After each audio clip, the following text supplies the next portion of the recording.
இது வந்து பார்த்தீங்கன்னா தாம்பழத்தட்டு.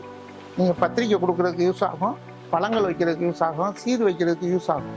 இது வந்து ரவுண்டு மாடலில் இருக்குது, நல்லா டிசைனாகவும் இருக்கும். இது வந்து உங்களுக்கு பார்த்தீங்கன்னா கண்ணாடி கிடையாது, பிளாஸ்டிக் தான், பார்க்குறதுக்கு அழகாக இருக்கும். அதே மாதிரி இந்த மாதிரி டைப்லேயும் 2-3 வெரைட்டி இருக்குது. சின்னது பெருசு, பார்க்குறதுக்கு அழகாக இருக்கும். இதுவும் பூரா பிளாஸ்டிக் தான். இந்த மாதிரி ஸ்கொயர் டைப்லேயும் இருக்குது. இந்த மாதிரி ஐட்டங்கள்லாம் நம்ம ஜாஸ் ட்ரெஸ் நிறையா இருக்குது. இந்த மாதிரி டைப்பும் இருக்குது. டீ கொண்டு வர்றதுக்கு இதுக்கெல்லாம் பார்க்குறதுக்கு அழகாக இருக்கும். டீ எடுத்து வர்றதுக்கு இதுலேயே சிறுசு பெருசு நிறையா மாடல் நிறையா இருக்குது நமக்கு. இது ஜாஸ் ட்ரேடர்ஸு, கத்தன் பஜார், C1 போலீஸ் ஸ்டேஷன் ஆப்போசிட்டில் கடை இருக்குது. நீங்கள் நேரடியாக வந்து வாங்கிக்கலாம். ஃபோன் நம்பர் இருக்குது, ஃபோன்லேயும் ஆர்டர் பண்ணி வாங்கிக்கலாம்.